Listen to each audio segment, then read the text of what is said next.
orang mengkritik saudara sebagai seorang duda yang tidak bermoral. Seperti itu. Di tiga hal itu, manakah yang mempunyai potensi saudara marah kepada saya? Dalam pertanyaan itu nggak ada poin tuh. Duda yang tidak bermoral. Memang ada duda yang bermoral, berarti lalu saya mesti buktikan dulu bahwa saya duda, lalu buktikan saya bermoral. Jadi saya tidak akan melayani itu, karena saya anggap itu adalah ya semacam ya. Bagaimana seandainya berita yang terakhir tadi yang saya dapat tentang duda tadi, saya peroleh dari data-data yang entah dari mana saya peroleh, itu saya bilang kepada saudara. Itu pertanyaan dungu sebetulnya tuh yang diucapkan oleh apa namanya tuh mereka yang mengkritik saya lakukan hal itu, dan nggak pernah saya anggap itu. Saya dikritik karena menghina presiden oleh seorang profesor ekonomi UI namanya Renald Kasali. Saya ucapin di sini ya supaya dicatat. Kata si Renald Kasali, Rocky Gerung itu kasar ucapannya karena jarang bercinta itu. Presiden ke-8 kita adalah bajingan tolol dan lain sebagainya. Saya heran kalau masih ada orang yang menggunakan kata-kata itu. Barangkali dia terperangkap dan dia kurang kaya dengan diksi, dia kurang sensitif, kurang memiliki perasaan. Dan biasa orang seperti ini ada masalah dalam percintaan mereka. Barangkali katanya, karena bahasa mengajarkan orang untuk menikmati rasa cinta di antara sesama kita sebagai umat manusia. Bayangin coba, datang dari seorang profesor UI itu yang figur publik, dia di figur publik karena dia endorser jamu namanya jamu tolak angin tuh. Nah sekarang dia ucapin itu, artinya dia salah minum jamu, dia mestinya minum jamu tolak dungu, kan begitu dasarnya kan. Tahu nggak namanya Renald Kasali? Waktu saya ucapkan bajingan tolol, jadi bilang begini profesor itu, Saudara Rocky Gerung bahasanya kasar karena dia jarang bercinta, kata Renald Kasali.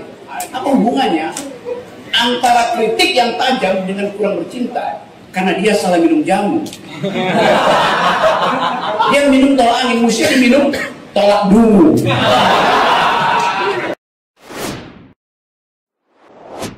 Hati-hati ketika menggunakan diksi dalam percakapan publik seperti bajingan yang tolol. Boleh Anda gunakan itu di toilet, boleh Anda gunakan itu di tempat tersembunyi, di puncak gunung kalau Anda suka naik gunung. Anda bilang orang itu bajingan, orang itu tolol, orang itu dungu, it's okay. Tetapi ketika Anda memberikan percakapan di depan publik, setiap orang harus bertanggung jawab atas apa yang dia ucapkan. Bagaimana dari seorang profesor datang kausalitas? Karena Anda jomblo, maka mulut Anda kasar gitu kan. Jadi silakan Saudara Kasali, ganti iklanmu itu, saya minum jamu tolak dungu karena saya masih dungu. Bukan mesti begitu kan? Dalam kehidupan itu, kita tentu saja marah itu bisa saja kita lakukan. Tidak suka, tidak senang, mengumpat, it's okay. Tetapi tentu ada tempatnya dan kita perlu menjaga keadaban dalam berkomunikasi. Apalagi kalau kita gunakan untuk menghasut orang lain dan menghina orang-orang yang didukung atau mendapat pujian dari orang lain. Tadi begitu saudara masuk, diperkenalkan oleh penasihat hukum, saudara dibilang sebagai ahli untuk bidang kebebasan berekspresi, begitu ya? Ya, kebebasan berekspresi, kebebasan berdemokrasi atau mengeluarkan pendapat ya. Kalau di kebiasaan di pengadilan itu kita bicara disiplin ilmu ya. Orang datang sini sebagai ahli, ada ahli ilmu kedokteran, kehakiman, ahli hukum pidana, ahli politik, ahli ekonomi dan seperti itulah. Nah, saya ingin tanya, disiplin ilmu saudara itu apa? Yang saudara tekuni berkenaan dengan pendapat saudara saat ini.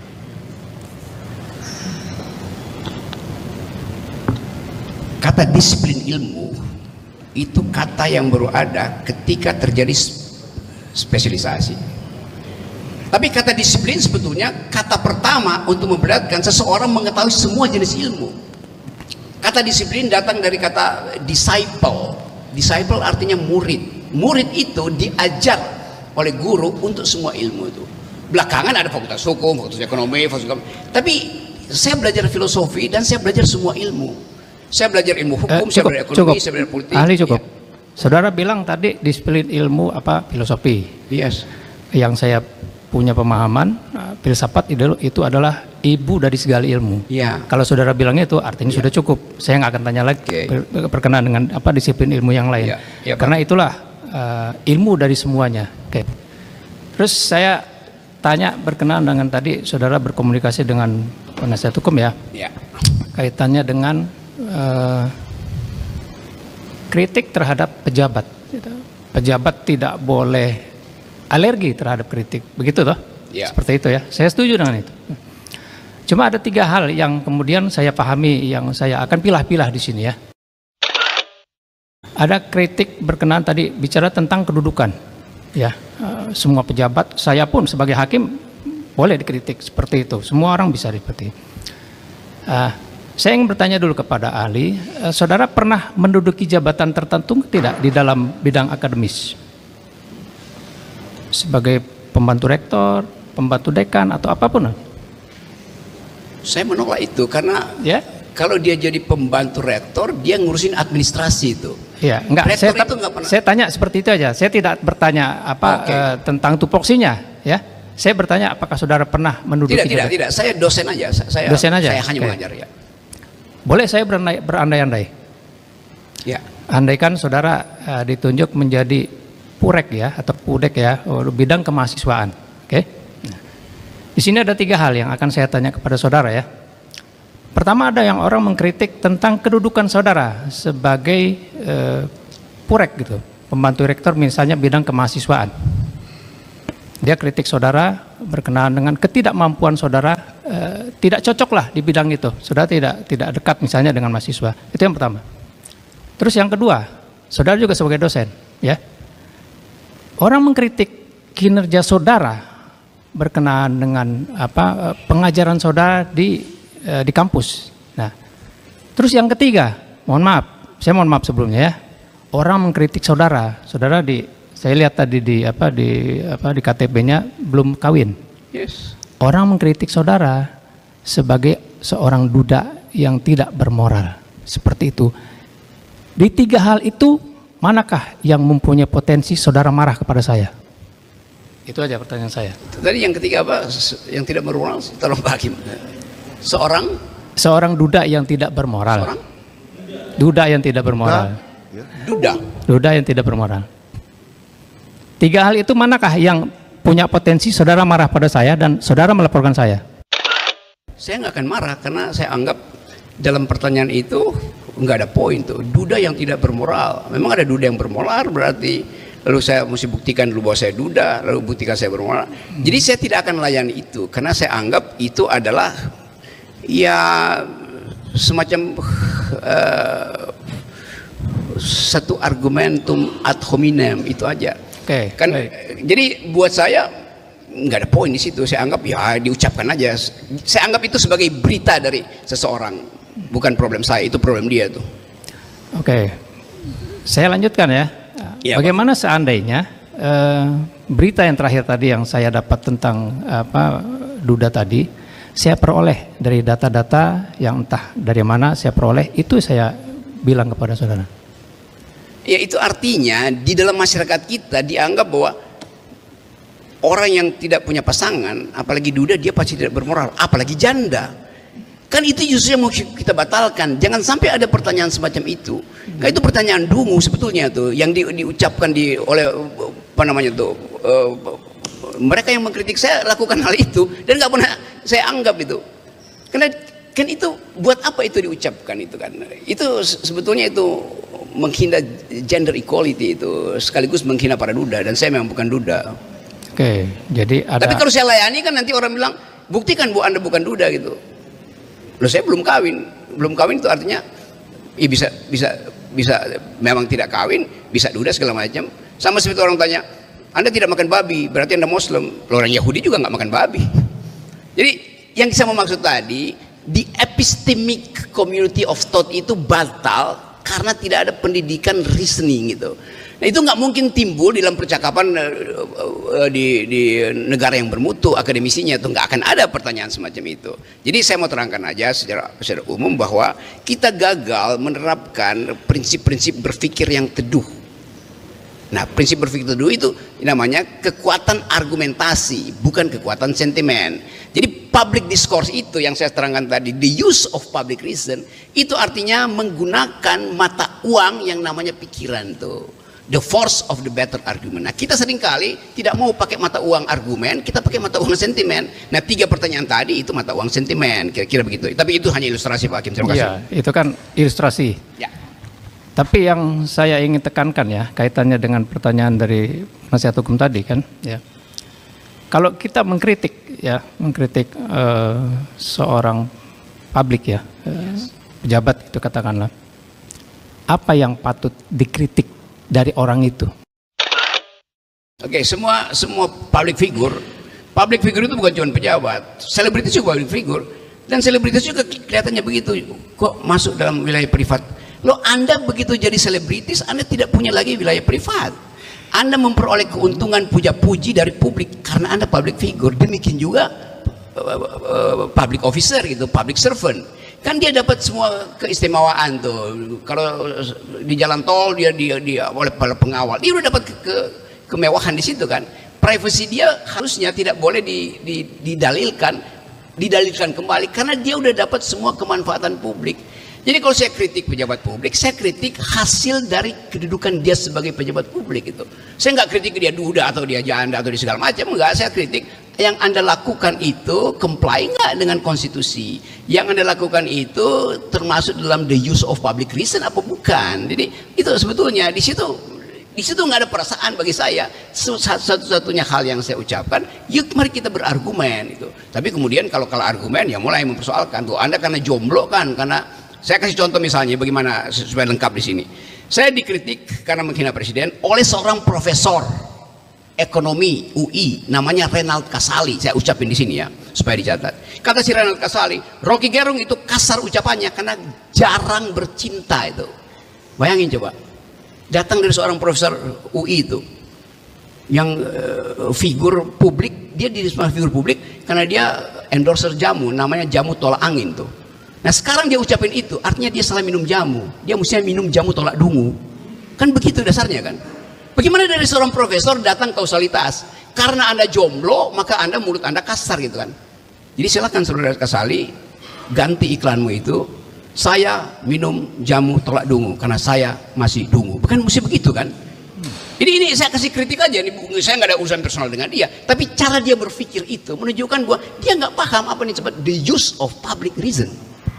Oke, karena tadi ada juga komunikasi Anda dengan penasihat hukum berkenaan dengan kritik yang sifatnya personal itu yang tidak bisa dilakukan. Ya. Betul ya? Oke.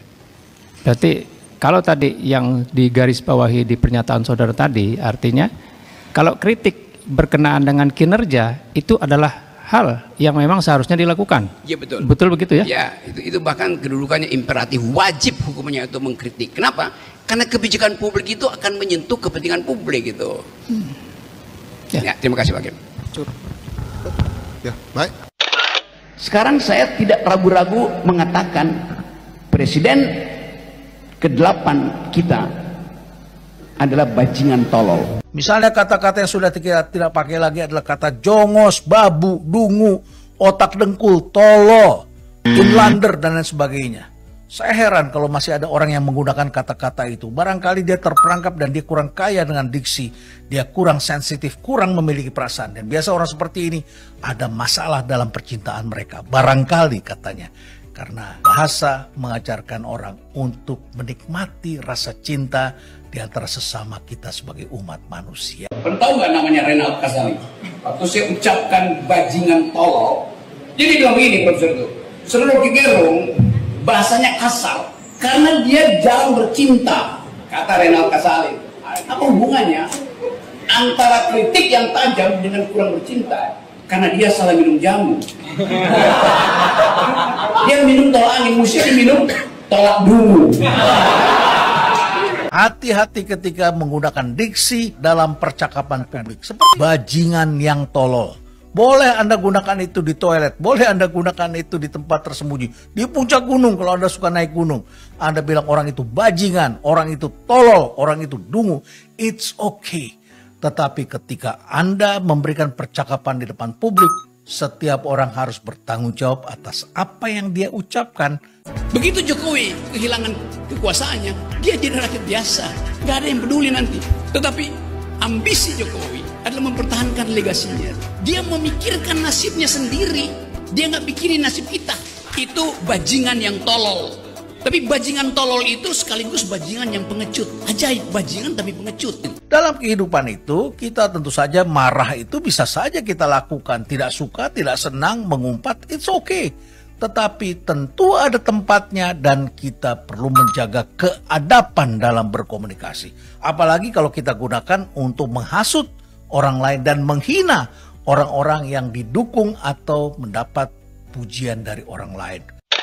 Kalau Anda sebut misalnya bahwa ini adalah hoax, itu adalah pekerjaan iblis, lalu yang menjanjikan 50 juta buat rakyat Lombok itu presiden atau iblis? Itu? Saya kira referensi itu tidak cukup hanya membaca satu.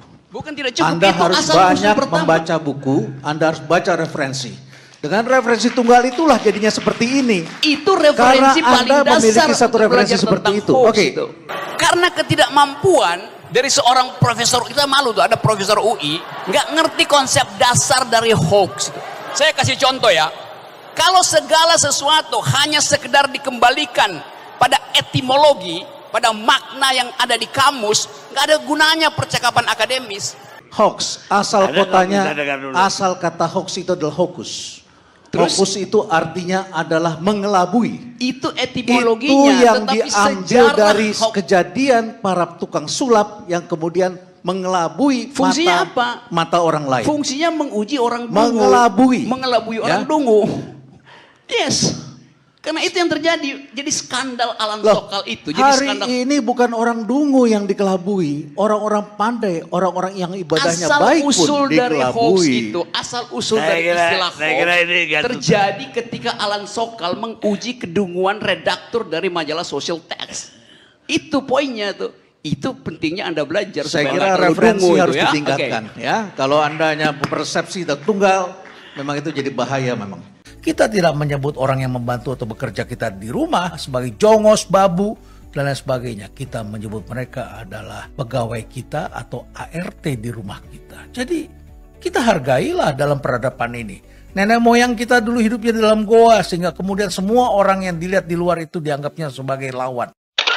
Saya tadi berharap ini adalah exercise dan pendidikan yang bagus buat masyarakat.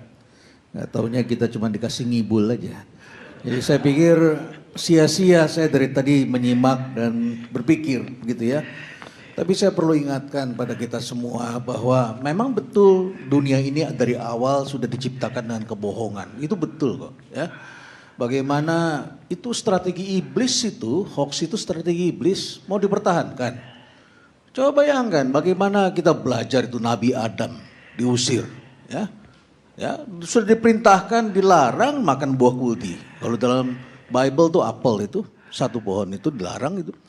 Tapi iblis yang merasa lebih kuasa dari manusia itu kemudian membujuk dan membohongi Adam sampai Adam terusir. Ya. Tidak bisa lewat Adam, istrinya dulu digoda karena dia merasa diciptakan dari api. Dia merasa lebih kuasa. Itu awal.